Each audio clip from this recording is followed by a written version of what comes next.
minutes Comment est né l'homme? Je n'ai pas une réponse absolue à cette question, bien évidemment. Mais on peut quand même dire de quoi est constitué l'homme. L'être humain est constitué des éléments de l'univers. Donc l'hydrogène, le carbone, il y a tout se retrouve en nous. Donc, on dit, certains astronomes disent que nous sommes des poussières d'étoiles. Donc, s'il n'y avait pas eu la formation des étoiles, l'explosion des étoiles, parce que l'explosion des étoiles mène à la formation des étoiles. L'explosion d'une étoile, on l'appelle généralement une supernova, par exemple. Donc ça mène, il y a des débris. Et ce sont ces débris-là, au cours de l'évolution, quoi qu'il en soit, qui a donné l'être humain. Donc de toute façon, nous sommes constitués de débris cosmiques. C'est une évidence. Après, comment cela s'est fait? La question demeure incertaine. La question demeure incertaine. Bon, ça a été le sujet de ma thèse. Moi, j'ai travaillé sur deux théories principalement, la panspermie et la théorie de l'évolution chimique. La panspermie, c'est une théorie en fait qui dit en fait que la vie provient de germes cosmiques. Mais le problème de cette théorie, c'est qu'elle ne répond pas à la question de l'origine de ces germes. Si les germes cosmiques viennent de la planète Mars, par exemple, mais d'où venaient ces germes-là avant d'arriver sur Mars? Donc il y a la théorie également de l'évolution chimique. Et cette théorie, on la retrouve déjà à peu près chez nos ancêtres. Donc la théorie de l'évolution chimique, c'est une théorie qui dit en fait qu'il y a eu un processus en fait qui a mené l'être, en fait qui a mené à la formation de la vie et à la formation de l'être humain. Ce processus a d'abord été, quoi qu'il en soit, chimique, puisque nous sommes constitués d'éléments chimiques. C'est un fait. Donc, mais avant ce processus chimique, qu'est-ce qui s'est passé? Et c'est là qu'intervient la spiritualité. C'est là qu'intervient la cosmologie du nous. Il y avait une énergie. On ne maîtrise pas encore les différentes caractéristiques de cette énergie. On ignore même sa nature. C'est d'ailleurs pour cela que nos ancêtres disaient que cette énergie est invisible. Et ils l'appelaient Imana, Amon. On ne sait pas vraiment ce que c'est. Donc là, nous sommes dans l'origine. Mais au niveau biologique, il y a eu un phénomène effectivement biologique. Il y a eu un processus chimique. En fait, le chimique a précédé le biologique. Mais en réalité, le biologique était déjà dans le chimique. Voilà, c'est ce que je reproche un peu à mes collègues en Occident, par exemple, qui séparent le chimique du biologique. Qui sépare le chimique du biologique. Mais en réalité, le biologique était déjà en puissance dans le chimique. Le biologique n'a fait que s'exprimer un peu plus. Donc, notre forme de vie est une forme de vie parmi tant d'autres. Le chien est une forme de vie parmi tant d'autres. L'énergie s'est exprimée en tant que plante. Donc, toute expression de l'univers est une expression de Dieu, si vous voulez. Bon, j'utilise le mot Dieu parce que c'est le mot commun. C'est une expression de l'énergie. Donc, c'est pour cela que le respect de la nature, si nous ne respectons pas les lois qui régissent l'univers, nous ne pourrons pas bien vivre sur Terre. Nous constatons aujourd'hui le réchauffement climatique. Si nous ne maîtrisons pas toutes ces lois dont je viens de vous parler, nous ne pourrons pas mettre en place des lois politiques pour respecter ces lois-là. Parce qu'en Égypte ancienne, dans l'empire du Mali, du Ghana et tout cela, et dans tous ces empires, les lois politiques étaient en fait faites en fonction des lois cosmiques. C'est parce que, en fait, le soleil, sans le soleil, nous ne pouvons pas vivre, que nos ancêtres ont mis en place, en fait, certains diront un culte du soleil. Parce que le soleil est vital. Il faut qu'on respecte l'environnement. Parce qu'à une certaine température, nous ne pouvons plus vivre.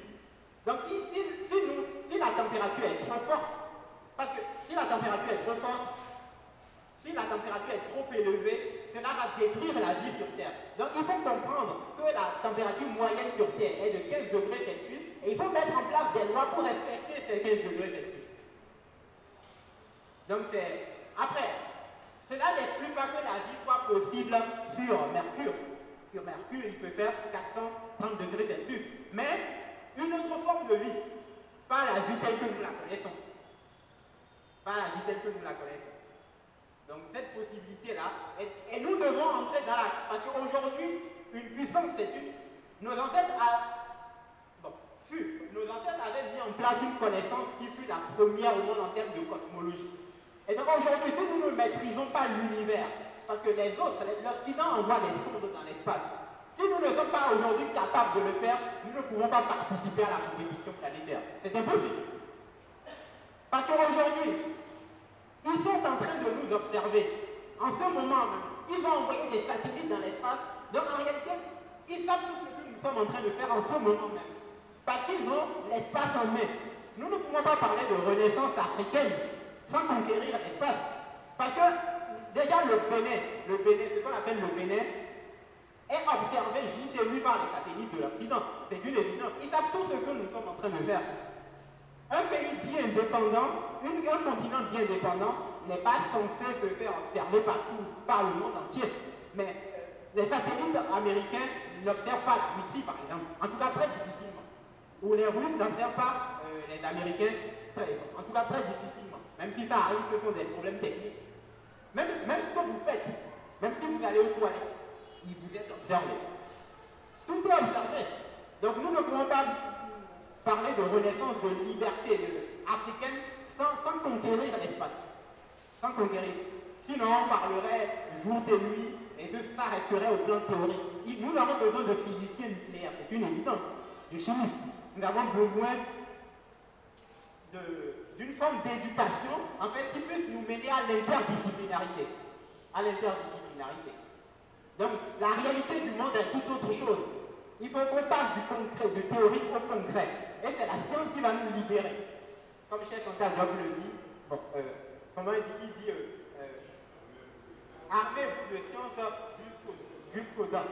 Armez-vous. Donc, nous, comme on le dit, mais nous même Kaka et Gongon Tomé.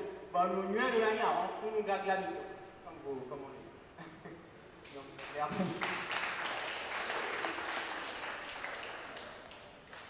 Merci, Dr. Olo. Armez-vous de science, armons-nous de science. Armons-nous de science jusqu'au temps. Donc, je remercie beaucoup le Dr. Olo pour cette première phase de la conférence qui s'achève. Et nous allons passer à la seconde phase qui consiste pour vous à pas forcément poser des questions, mais si vous avez des questions, vous les posez dans la mesure du possible, il y répondra. Vous pouvez aussi demander simplement à intervenir et à faire un complément d'information. Il n'y a pas de souci. Et avant peut-être de vous passer la parole, je voudrais attirer votre attention sur le fait que vous voyez que depuis que nous avons commencé nos conférences, on n'avait encore jamais eu de personnes qui viennent les filmer. Et l'information que je vous apporte par rapport au film qui est en train d'être fait aujourd'hui est liée au fait que lorsque les affiches ont été diffusées, bon, avec Internet, avec WhatsApp, les choses vont très vite, il y a des frères, des afro-descendants de la Martinique, de Guyane, de Guadeloupe et tout ça, qui ont voulu assister à la conférence. Et ils avaient même demandé si on ne pouvait pas mettre la conférence directement en ligne pour que depuis là-bas, ils puissent aussi assister à la conférence. Bon, n'ayant pas les moyens et puis étant limité un peu chez nous, la stratégie qu'on a trouvée, c'est celle de filmer ici simplement la conférence et après de voir le traitement qui pourrait être fait pour mettre ça en ligne pour qu'il l'ait. Donc, ils ont beaucoup harcelé le docteur Olo et malheureusement, on ne peut pas offrir ces commodités-là, on ne peut pas s'offrir encore ces commodités. Et donc, c'est la raison pour laquelle vous voyez exceptionnellement aujourd'hui que nous sommes en train de filmer cette conférence-ci. Histoire de dire quoi? Que l'air de rien, c'est une conférence importante. Vous voyez, de comprendre l'univers dans lequel nous sommes.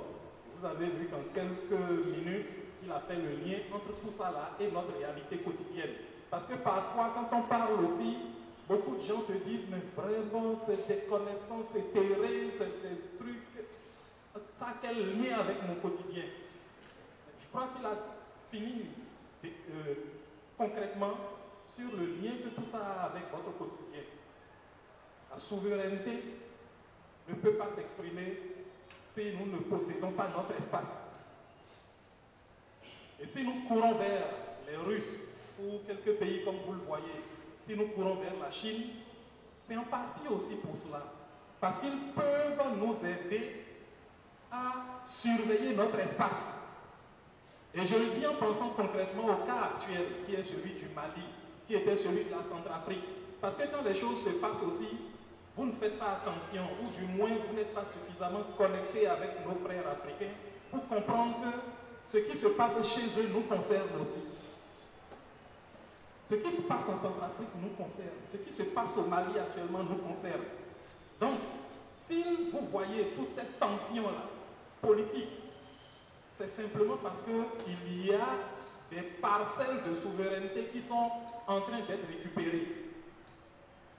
Vous regardez l'actualité, vous suivez l'actualité, mais peut-être sans faire attention aux enjeux. C'est parce que les Russes ont la possibilité d'aider le Mali à surveiller son espace aérien. La preuve, en quelques jours seulement, vous avez vu sur les antennes le nombre de djihadistes qui ont été éliminés. Pourtant, on est là depuis 8 ans. Bon, on ne fait pas de commentaires supplémentaires sur ça. Nous devons apprendre à comprendre ces choses-là. D'accord? Et la deuxième information rapide que je donne avant de vous libérer, j'ai été un peu surpris, comme vous aussi, de voir que le service de communication nous offre les journaux info UAC qui sont devant vous. Je ne l'avais pas demandé, j'avais demandé uniquement à la salle, mais on vous les offre. Donc, vous pouvez partir avec les journaux info UAC qui sont devant vous lorsque vous allez vous lever. D'accord? Donc, voilà la petite information ou les deux petites informations que je voulais vous communiquer, hein, le film qu'on est en train de faire et les journaux. Et je vous passe la parole maintenant. On va procéder par inscription d'abord et ensuite on va. J'avais déjà vu M. Senani Fréjus qui avait levé la main. D'accord. Allez, on prend les noms. Avant que vous ne répondiez, il m'informait en fait qu'il a oublié, il va présenter un petit élément de 4 à 5 minutes maximum avant qu'on ne pose les questions. D'accord? Donc on a Senami Fréjus,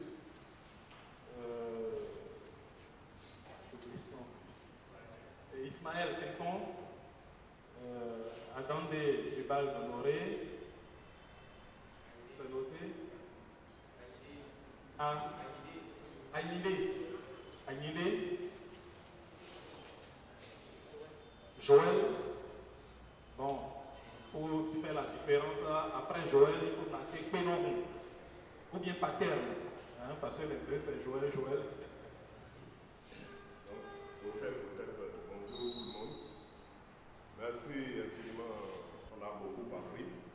Moi, ce que m'inspire votre exposé, c'est je comprends un peu pourquoi, quand on fait une étude anthropologique pratiquement de toutes les civilisations au monde que nous avons succédé depuis l'Égypte antique, en passant par les Aztèques, les Mayas, les Incas,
cela pourrait vraiment induire la chance chez les natifs de ce signe-là, dans ce jour-là.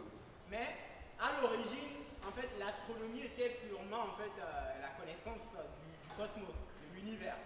Ce n'est qu'après en fait qu'on a commencé à... il est vrai que l'énergie, le mouvement des planètes a de l'influence sur nos émotions, oui, parce que ce sont des énergies. Mais effectivement, c'est devenu après des mythes. Il y a beaucoup de... bon, lui, il est vierge, donc il va être... Ça, c'est... Bon. En tout cas, ça fait partie de l'histoire de l'astrologie, mais à l'origine, ce n'était pas dans l'astrologie. Parce qu'à l'origine, astrologie et astronomie étaient liées. Après, on est entré dans ce que moi je dirais du non scientifique. En tout cas, bon, si on considère que la science, est dissocié du mythique. Donc oui, c'est mythique. Après, est-ce qu'il y a des comètes, des météorites qui viennent vers nous oui, on peut même les observer. Oui, ça c'est une évidence. Et il y a des comètes, des météorites qui menacent effectivement la Terre. Donc oui, c'est une réalité. Oui, il y a une influence. Après, moi je ne sais pas exactement pourquoi. Les lunaisons, le mouvement de la Lune n'a pas forcément de l'influence sur beaucoup de choses, comme sur par exemple les plantes, les arbres. Lorsque la Lune est ascendante, la sève monte. Lorsque la Lune est descendante, la sève descend. C'est une réalité. Et quatrième question. La culture historique par rapport à nos ancêtres. Ah oui, par rapport à nos ancêtres. Bon, l'esclavage est passé par là. Après, on va dire que c'est toujours. Il y a eu les conquêtes depuis moins 1750 avec les Hyksos, les Perses, les Assyriens, les Grecs, les Arabes. Donc, je pense que. Et même aujourd'hui, à la NASA, toutes ces planètes, toutes ces observations, c'est souvent des Noirs qui sont derrière. Par exemple, Modibo Diarra, par exemple, le Malien, il y a eu les femmes, par exemple, au niveau même de l'arme nucléaire, ce sont des femmes africaines qui ont mis en place les calculs mathématiques. Donc, il est vrai que c'est l'Occident qui profite de tout ça, mais ce sont souvent, généralement, pas toujours, il y a des Européens également qui font. Parce qu'il ne s'agit pas de dire que nous on a tout fait et que les autres n'ont rien fait non plus. Ils ont également apporté, certains ont apporté des choses. Donc, il faut être objectif et le reconnaître. Ils ont amélioré des choses. Mais aujourd'hui encore, surtout aux États-Unis, c'est souvent beaucoup de Noirs qui sont toujours dans la machine. Mais malheureusement, puisqu'on a perdu l'initiative économique, ça ne nous profite pas. Le téléphone, c'est Henry Thompson. La fibre optique, c'est Thomas Mensa. L'ordinateur le plus performant, Philippe Emigueli. Et j'en passe, John Steinhardt, l'ordinateur, le micro déjà que j'utilise. Ce sont des Noirs qui les ont inventés. Mais malheureusement, ça ne profite pas aux Africains. Parce qu'on a perdu l'initiative économique. Ce n'est pas parce que c'est un Noir qui l'a fait que ça profite aux Noirs. Mais le noir est un être humain. Et le blanc, pour moi le blanc c'est également un noir mais qui a perdu sa mélanine. C'est juste qu'aujourd'hui ils sont devenus ingrats. Ils ont oublié qu'ils étaient noirs. Donc voilà. Que nous ne connaissons pas en fait.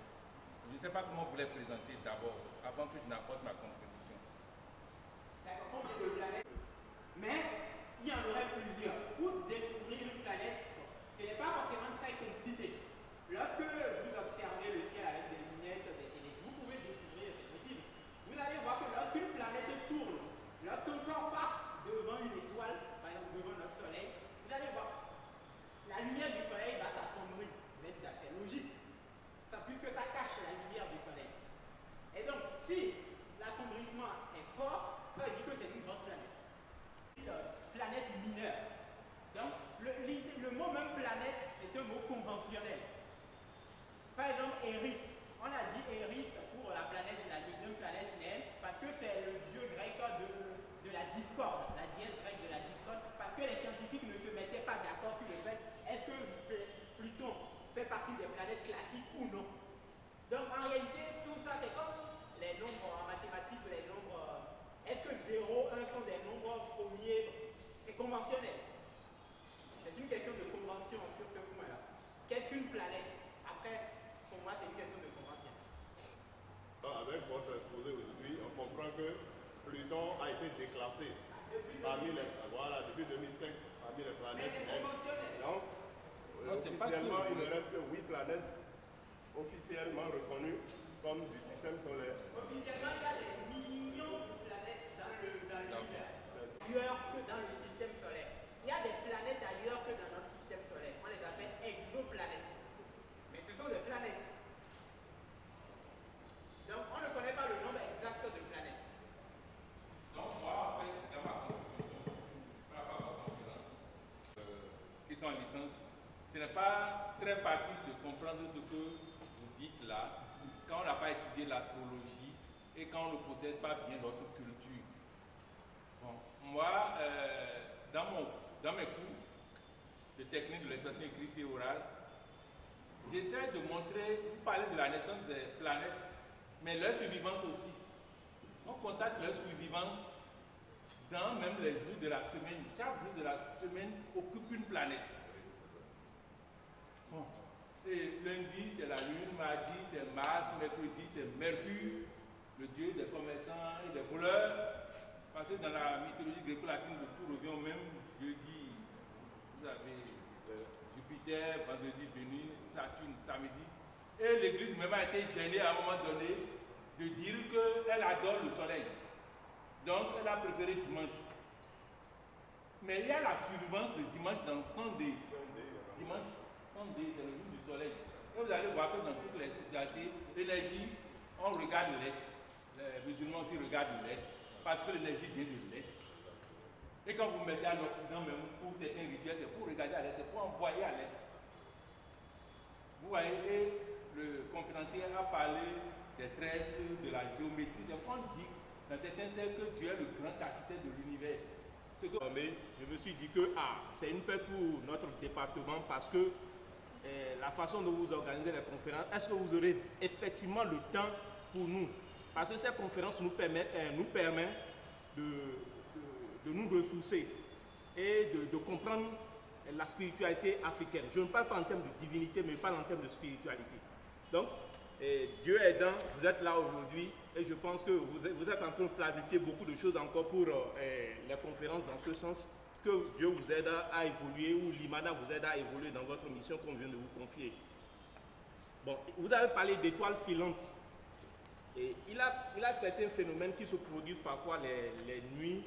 On voit qu'il a une étoile qui descend, mais on dit que il a un grand barbare qui vient de tomber. Quelle explication? Il est un grand barbare qui vient de tomber. Et quelle explication, de façon scientifique, on puisse donner à ça? En dehors des étoiles filantes? Chez nous. Vous avez parlé de Mercure en tant que première planète par rapport au Soleil. Et que il a la température qui monte et qui descend. Pourquoi sa distance, le Soleil ne s'éteint pas? C'est-à-dire, la chaleur qui est là demeure toujours. Et comment se fait? Oui, au niveau du Soleil. Mais comment se fait-il que la température monte et descend? Pas seulement au niveau de Mercure, mais au niveau de toutes les autres planètes. Je voudrais bien comprendre ça. Voilà qu'il n'y a pas un élément qui est entre le Soleil et le Mercure. Selon le profane que je suis, ce que je pourrais dire. Je ne sais pas s'il y a un élément qui parfois passe au milieu de ces deux éléments.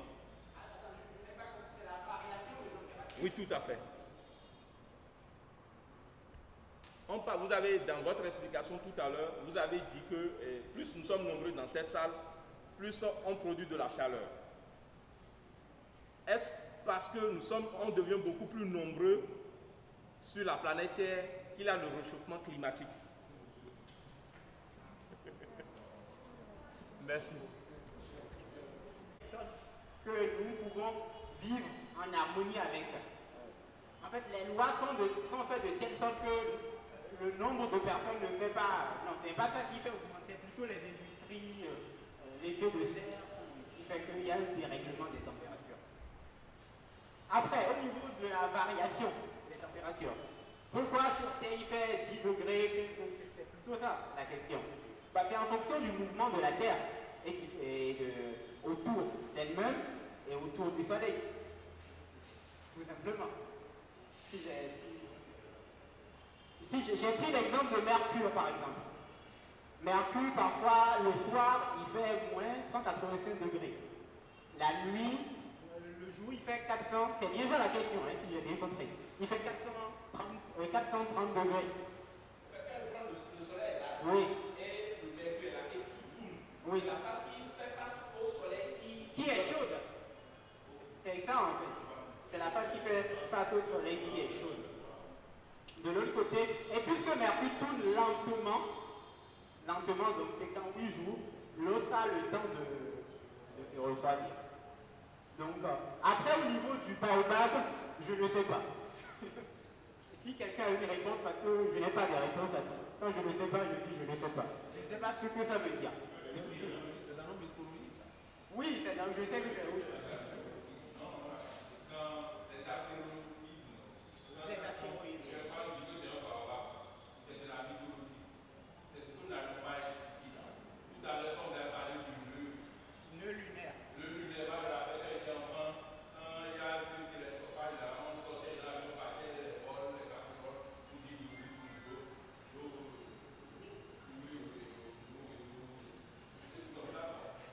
Je pense, quand vous prenez l'histoire de l'Afrique, avant la période romaine, gréco-romaine, vous n'avez pas fait ce genre de choses. Vous n'avez pas de livres sur la sorcellerie, tout ça. Vous n'avez pas ça, c'est une évidence. Historiquement.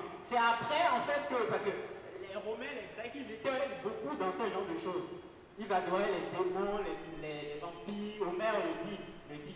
Et donc, c'est à force de fréquenter ces cultures-là qu'on a commencé à avoir ce genre de... Réfléchissez-nous. C'est des choses que vous ne verrez jamais dans la grande période de l'Afrique durant l'Antiquité, ce genre d'idées. Donc, merci aux vice-directeurs et également aux conférenciers pour cette opportunité qu'ils nous donnent de pouvoir faire un partage. Et contrairement à ce que mon frère Aîné là avait dit tout à l'heure, moi je pense plutôt que c'est une opportunité pour nous, pour le professeur, pour ce nouveau poste que le professeur a aujourd'hui. Parce que je me souviens que quand ces conférences ont commencé, et même sur le forum, d'aucuns disaient que qui nous entend, juste où nous pouvons aller. Il y avait des choses comme ça. Mais aujourd'hui, c'est une opportunité pour nous parce que, avec la position du professeur actuellement, les gens pourront nous entendre et ce qu'il fait, et qui était en catégorie ou bien qui était un peu bas, aura plus d'ampleur. Donc c'est en cela que moi je félicite. En tout cas, cette nouvelle posture. Bien, ça c'est un passage. Non, ça c'est un passage. Parce qu'il faut le dire, sinon, c'est comme si nous sommes ingrats par rapport à la soif que nous avons. Bon, je dirais que la nature nous a gratifiés. Bien. Et revenons à la conférence. J'ai 3 petites questions. La première, je voudrais savoir l'interférence ou bien ce qu'on peut dire par rapport à la couche d'ozone, parce que le conférencier ne l'a pas abordé, alors qu'il a parlé du champ magnétique solaire qui nous protège, mais la couche d'ozone, vous n'avez rien dit par rapport à ça. Deuxième chose, bien, nous voyons l'effet du soleil sur nous tous les jours, le soir, le matin. Voilà. Ce qui me dit que le soleil a des faits que nous vivons. Bon, est-ce que les autres planètes aussi ont des faits sur nous? Mais comment nous pouvons ressentir? Est-ce que nous ressentons l'effet des autres planètes sur nous comme nous ressentons celui du soleil? Voilà. Et la dernière préoccupation, je suis tenté de dire, après cette conférence, quand je fais des assemblages, je vois que la position de chaque planète a quand même défini à notre naissance, la position de chacune de ces planètes à notre naissance définir une relation avec nous, entre nous et la nature, puisqu'ils sont des éléments de la nature. Et c'est en ce sens que, regardez, les périodes de rotation que vous avez définies tout à l'heure par rapport au Soleil, où il y a des planètes qui vont faire 3 mois, 7 mois, 12 des années. Il y a des gens qui n'auront pas la chance de voir peut-être une planète tourner autour du Soleil 2 fois avant de décéder, par exemple. C'est-à-dire, dans ça, par exemple, la planète qui fait 84 ans, Uranus, par exemple. Si éventuellement cette planète, ce que cette planète signifie, au fait, parce que les planètes ne sont pas là au hasard, chaque planète aura une signification en termes de bonheur, bon, ou bien autre chose. Vous voyez donc, en passant autour du Soleil un certain nombre de fois dans la vie de quelqu'un, ça parle. Qu'est-ce que ça dit? Est-ce qu'il y a des gens qui cherchent à savoir cela? Donc, je voudrais, par exemple, quand on parle de la chance, ou bien des choses comme ça là, moi je pense quand même que, à notre naissance, la position de chaque astre, de chaque planète, définit une relation avec nous. La conception varie d'une personne, d'une culture à une autre. Donc, effectivement, bon, moi personnellement, je pense que les énergies ont des effets sur nous. Mais ces énergies, en réalité, ça peut s'expliquer scientifiquement. Et quand je dis scientifiquement, c'est ce que d'autres pourraient appeler du mysticisme. Non, je pense que ces énergies, en fait, quand on est là, on peut entrer dans du subjectivisme. Quand une personne est en colère, on peut ressentir cette colère. Quand une personne est en joie, on peut ressentir cette joie. Donc, si une planète tourne autour d'une autre planète ou d'une étoile, je pense qu'on le ressent également d'une certaine façon. Ça me paraît cohérent. Donc, les autres planètes ont de l'influence sur nous, bien que c'est une évidence, puisque les planètes s'attirent entre elles. Si les planètes ont une influence, les autres planètes ont une influence sur la Terre. Nous vivons sur la Terre, donc indirectement ou directement, elles ont une influence sur nous. Après, quel type d'influence? Là, il va falloir faire une conférence pour en parler. Et en plus, je pense que tout dépend de l'influence qu'une planète peut avoir sur une personne n'est pas forcément la même que l'influence qu'elle pourrait avoir sur une personne. Parce qu'on ne ressent pas les choses de la même manière.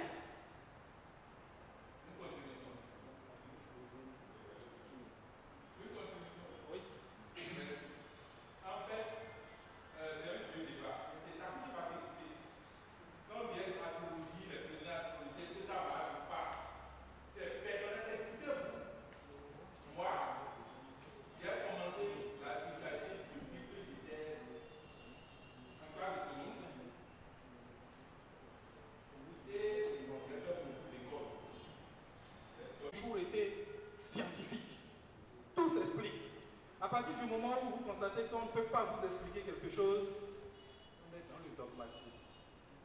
Et le dogme procède de l'obscurantisme. Donc je n'en dirai pas plus. Je crois qu'il y a eu... Donc, la question c'était quoi? Vous avez parlé du champ qui nous protège. Oui, oui. Quelle est la relation avec ce champ Et l'atmosphère de la Terre. En fait, le champ magnétique éloigne en fait les charges, les particules chargées électriquement. Mais il y a des particules qui arrivent à passer quand même. Donc l'atmosphère de la Terre nous protège. Nous protège également. Y compris l'exosphère. L'exosphère, c'est la couche externe de cette atmosphère-là. Et j'ai donné l'exemple de Mercure. Mercure. J'ai dit que Mercure n'a pas d'atmosphère. Mais Mercure possède au moins l'exosphère.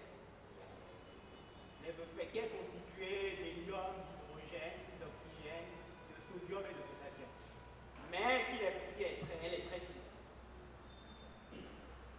Bien, qu'il vous souvienne que je vous ai dit que le conférencier et en même temps, on est en train d'aller déjà vers 14 heures. Alors je vous en prie, pour les autres intervenants, nous allons aller vite. D'accord? Je disais que c'est pour la première fois que je participe à cette conférence-là et je vous remercie pour l'initiative. constaté quelque chose dès le début dans vos explications. C'est concernant le soleil qui se lève à l'est et qui se couche à l'ouest sur la terre. Bon, moi, depuis un bon moment, je me suis dit que c'est une illusion que bon, certains initiés de ce temps-là ont mis sur place pour pouvoir conditionner le monde. Mais que j'entends encore ça ici, ça m'a étonné. Mais dans vos explications, vous nous donnez toujours que la Terre tourne autour du Soleil. Parce que le Soleil n'est jamais bougé, le Soleil est toujours resté sur place. Mais à un moment donné du monde, pour pouvoir maintenir les gens à un niveau donné, ça faisait partie des premiers conditionnements. Et que Galilée voulait nier et il a été abattu. Bon, c'est juste un petit passage. Maintenant, concernant, quand vous avez fini la conférence, vous avez parlé de s'armer de la science. Je pense que oui, on va s'armer de la science, mais pas sans la conscience. Puisque la science est, mais aujourd'hui on est en train de constater la limite de la science. Mais il faut qu'on s'arme d'une science, mais avec conscience. Et le monsieur qui vient d'intervenir a dit quelque chose. Je veux juste apporter quelque chose concernant, comment dirais-je, les actions des planètes sur l'être humain. En fait, nous sommes tous dans l'univers et l'univers est un. Donc, même une poule qui est touchée, c'est que nous sommes aussi touchés. Donc, tout mouvement qui se passe dans l'univers a une action sur chaque individu. Parce qu'après tout, c'est l'unité polyforme. Même façon de participer à cette séance, ou du moins une conférence. Je remercie humblement les initiateurs et en particulier un grand merci au docteur Olou, que je félicite beaucoup. Il m'a beaucoup surpris. Moi, j'aime la spiritualité et j'en pratique il y a très très longtemps. Mais ce que je remarque, c'est que on a tendance à négliger un aspect de la chose. L'aspect de la chose, c'est quoi? C'est les blancs qui nous présentent certaines parties de certaines vérités que eux ils jugent bon de nous montrer à connaître. Moi, je suis un philosophe, je travaille sur les rêves, en particulier les rêves lucides. Et mon objectif à moi, c'est d'amener les gens à aller au fond d'eux-mêmes. Parce qu'il y a une mémoire, on appelle la mémoire akashique. Là-bas, il y a toutes les vérités. Et ça dépend du niveau de la dimension dans laquelle tu te trouves. Il y a certaines informations qui peuvent être données. Il faudrait une chose.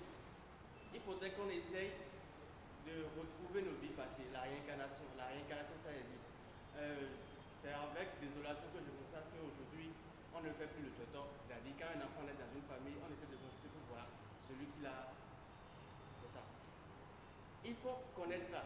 Ça fait un. Pourquoi? Parce que c'est ta réincarnation qui va te permettre de savoir là où tu as quitté et là où tu vas. Mais aujourd'hui, c'est vraiment dommage que nous n'avions pas assez à ça. Que nous n'avions pas assez à ça. Donc, je disais tantôt que moi, je travaille sur les rêves lucides. Les rêves lucides, en réalité, c'est quoi? Les rêves lucides vous permettent de maîtriser votre rêve. D'abord, si un sorcier peut t'attaquer, ce n'est pas les rêves qui t'attaquent. Le sorcier n'attaque pas dans la journée, le sorcier attaque la nuit. Mais si tu maîtrises ton rêve et tu es conscient de ton rêve, aucun sorcier ne peut t'attaquer. Ça ne peut pas se faire. Maintenant, parlons du système solaire. Le soleil est tout. C'est juste ce que je peux dire.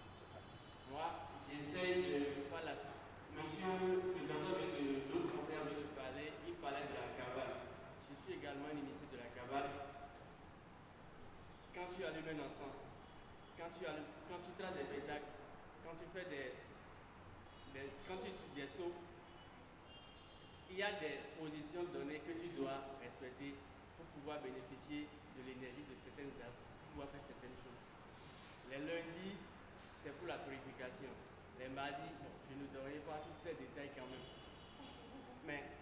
que moi je souhaiterais ajouter, c'est que si nous quittions cette salle, ayons à l'esprit que nous-mêmes, nous devons nous chercher nous-mêmes.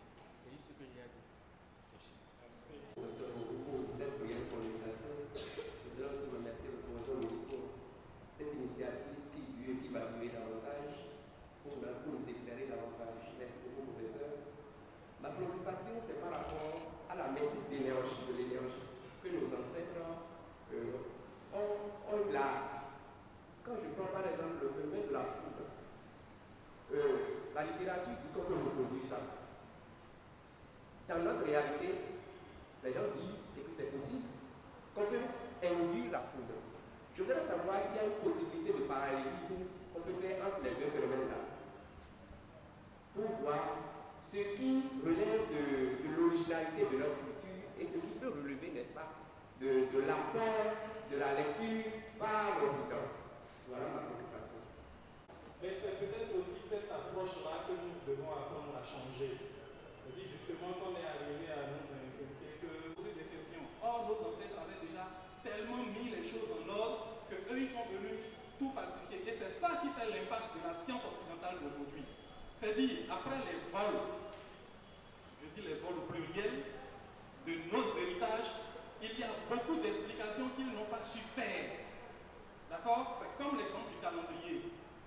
Que Jules César se lève comme ça arbitrairement pour dire, bon, moi je veux ci, sans comprendre que c'est un ensemble de connaissances scientifiques qui ont débouché à la détermination de telle chose, sur des humeurs, on change les choses, on ne comprend pas. Et c'est ce qui a été fait dans beaucoup de disciplines, au point où aujourd'hui, la science occidentale est vraisemblablement dans une impasse. Le problème, c'est qu'avec le temps, et compte tenu de tout ce par quoi on est passé et sur lequel on ne va pas revenir ici, même nous aussi, on a commencé à faire de l'obscurantisme, peut-être justifié, parce que les aînés vous diront qu'il y a des sciences qu'on ne peut pas mettre à la connaissance de tout le monde. Et vous voyez de façon pratique, de façon concrète, comment certains jeunes se sont inspirés de certaines énergies pour faire des énergies qu'ils ne maîtrisent pas, pour essayer de devenir brutalement riches. Est-ce que ça conduit par ce que ça donne par la suite? Donc, les ancêtres ont peut-être raison de ne pas vouloir mettre toute la connaissance à notre disposition lorsque nous ne sommes pas prêts.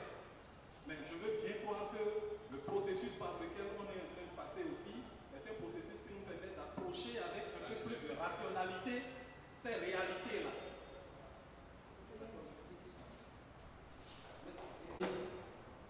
Ne pas me faire regretter mon déplacement ce matin. La thématique était accrochante. J'ai admiré la simplicité avec laquelle, n'est-ce pas, nous avons fait approprier cette notion de système solaire. Je voudrais aussi dire un sincère merci au professeur pour cette occasion, ou bien ces recherches qui nous donnent gratuitement. Je n'ai pas payé un franc pour avoir accès à cette salle, mais j'ai appris des choses dedans. Je vous félicite pour votre promotion. Je vous souhaite déjà plein succès à votre mandat. Je voudrais aussi déjà dire merci au docteur Joanna pour la pertinence des liens qu'il établit entre les vérités scientifiques et certains aspects de notre culture.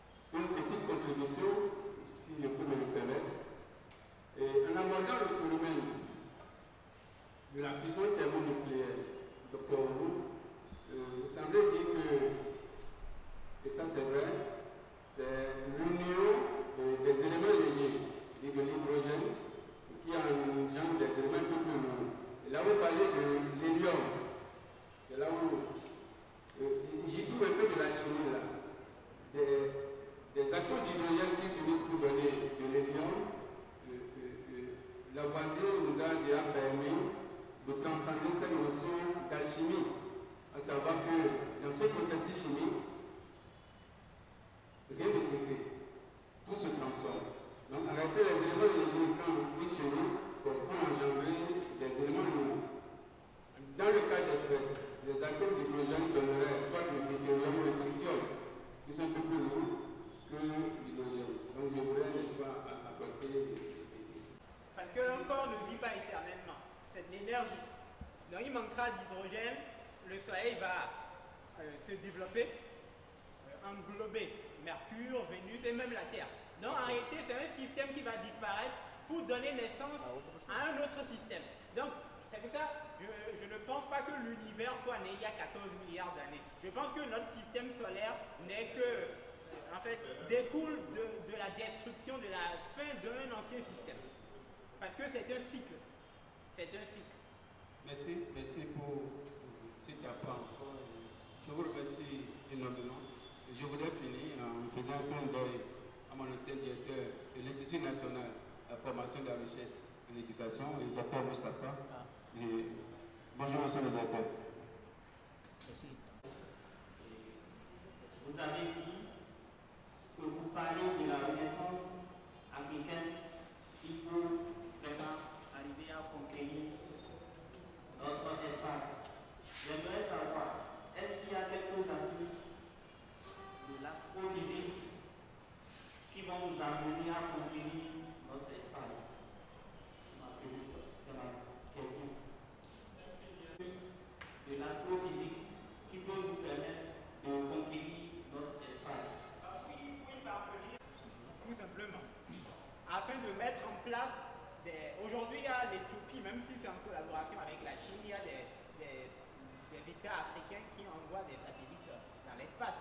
Même si ce n'est pas totalement autonome, c'est déjà un pas. C'est déjà un pas. Quand on revient, je prends l'exemple même du téléphone. C'est grâce aux satellites que nous avons des téléphones. Et à une certaine époque, quand on appelait l'Afrique de l'Afrique vers l'Europe ou l'Europe vers l'Afrique, c'était extrêmement cher avant que Kadhafi ne mette en place un satellite.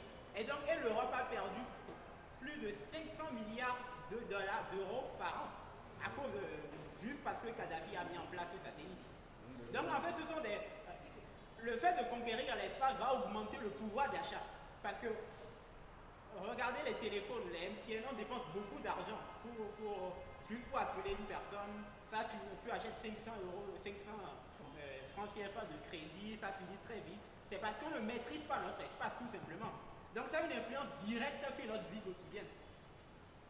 On dépense plusieurs 10 000, oui, juste pour appeler. Parce qu'on n'a pas des satellites, tout ça, et l'Europe n'a pas envie qu'on ait tout ça. Est-ce que peut être habité? Maintenant, j'aimerais savoir qu'est-ce qui nous manque pour pouvoir habiter Mercure ou d'autres planètes du système solaire. Parce que il y a des formes de vie sur Terre qu'on appelle des extrémophiles, qui vivent à des températures extrêmes sous l'eau. Il y a même des êtres vivants qui vivent sans lumière solaire. Ça existe sous les océans. Et donc, c'est des formes de vie. Peut-être qu'il y a des... Ce que je dis, c'est des possibilités. On peut toujours imaginer des formes de vie comme les extrémophiles qui vivent à des températures très élevées, à des températures très basses, en fait, dans des conditions inhabituelles. Pour nous, 15 degrés Celsius, 20 degrés, c'est bien. C'est la température idéale. Mais pour certaines espèces, 100 degrés Celsius, c'est la température idéale. Donc, tout dépend de notre constitution. En fait, j'avais entendu dire que sur d'autres planètes. Je me demandais, est-ce que c'est vrai ou bien c'est juste... C'est une vérité. Parce qu'à un moment donné, si la Terre, parce qu'aujourd'hui, on a le réchauffement climatique, on s'imagine. Mais sauf ceux qui ont les moyens économiques pourront peut-être aller sur Mars et vont mettre en place des conditions qui vont pouvoir leur permettre de vivre confortablement. Et les plus faibles vont mourir sur Terre. Donc si certains détruisent finalement la Terre. Parce que là, la Terre est en train, à cause de l'effet de serre, d'exploser. C'est une évidence. Au niveau des pôles, il y a un effondrement de la glace. Donc, c'est un problème réel. Donc, nous ne sentons pas forcément les conditions de manière plus concrète, mais d'ici 20 ans, 30 ans, cette génération-là va en partir énormément. Et il y aura parce qu'on n'est pas habitué à vivre cela aura des effets néfastes nécessairement. C'est déjà le cas. C'est déjà le cas. Notre mode de renaissance doit être en accord avec l'univers, avec le cosmos. C'est ça la maths. Donc il faut, comme vous le dites, vous l'avez dit, il faut la science, mais il faut également la conscience. Nous n'allons pas développer un mode de vie. Il ne s'agit pas de faire de l'Afrique une grande puissance à tout prix, au point de détruire même la Terre. Mais il faut qu'on redevienne fort, même plus fort, mais dans le respect de l'environnement. Ça a déjà commencé ou bien on va attendre que la Terre se... Ce que je voudrais dire, on va répondre rapidement à la soeur qui est derrière, que l'exploration de Mars a déjà commencé et que c'est un projet très sérieux actuellement, qui est dirigé par le milliardaire de cette planète qu'on appelle Elon Musk. Elon Musk, vous pouvez chercher sur Internet. C'est lui qui font le premier à aller arriver sur Mars et il investit des milliards là-dedans. Donc, bon, ça c'est un contexte, mais ce sur quoi je voudrais vraiment insister, c'est de dire que tout ce que nous appelons la spiritualité, ou certainement l'occultisme, l'obscurantisme, etc. En fait, tout est science, comme l'a dit le professeur aussi, tout est scientifique, tout est scientifique, même le grillé, on dit les différents sortes de gris, tout ça c'est de la science. Que ce soit la soupa, ou bien la tiga, on va faire écrit pour les deux amoureux ensemble pour la vie. Tout ça, c'est de la science. Donc, c'est un appel que je voudrais lancer aux Africains en général de revenir à leur culture. Parce que leur culture, elle est science. Pour une autre conférence, cette fois-ci sur la religion et la spiritualité africaine, sur votre demande. Et comme on le fait habituellement, le temps étant passé, on n'a pas fait de revue de livres, mais pour ceux qui éventuellement seraient intéressés, il y a de la documentation là que vous pourrez regarder et acheter cela pour... Quand je discute avec souvent les étudiants, oui monsieur, vous dites tout ça, mais où sont les textes? Alors, il a sorti quelque chose qui, de mon point de vue, va faire l'effet. Enfin, c'est comme ça que je le perçois d'abord, une bombe. Parce qu'a priori, ça peut paraître provocateur, mais c'est tout simplement une restitution de la Bible de Dieu. Ce que vous trouvez dans la Bible de Dieu va vous être présenté justement à l'occasion de cette seconde conférence que nous allons faire, sans doute un peu plus amplement, pour que vous compreniez qu'il ne s'agit pas de provocation. Le sous-titre de l'ouvrage, le titre c'est la Bible de Dieu, le sous-titre la Bible originale. Il s'agit de vrais textes, des textes originaux, des textes dont se sont inspirés ce que vous pouvez voir par la suite. Et je pense que c'est un travail formidable qu'il a réalisé. Et vous avez déjà des exemplaires quelque part là. Et vous pourrez en avoir dès qu'il y aura une édition plus... Non, pas une édition, c'est déjà une multiplication plus importante. Pour l'instant, il y a juste 20 exemplaires qui sont sortis. Et il a tenu à lancer ça ici. Je vous dis encore merci. Nous avons placé cette conférence sous... nous avons voulu réaliser cette conférence en hommage à Kako Xavier Rodrigue. Et nous lui avons dédié cette conférence. Donc, avant de nous lever, nous rappelons encore cela pour nous dire à nous-mêmes, à nous tous, qu'il est toujours parmi nous et que pour tous ceux qui seraient intéressés, non pas le livre que je suis en train de montrer, mais pour tous ceux qui seraient intéressés de venir l'accompagner vers, non pas sa dernière demeure, mais la suite de son chemin, ils peuvent venir à Parakou le vendredi, où il y aura dans un premier temps la messe d'enterrement. Ah pardon, autant pour moi jeudi, merci pour le rappel, jeudi, et ensuite le convoi ira à Chao, où il sera inhumé après un certain nombre de rituels familiaux. Donc voilà pour le rappel que je voulais faire.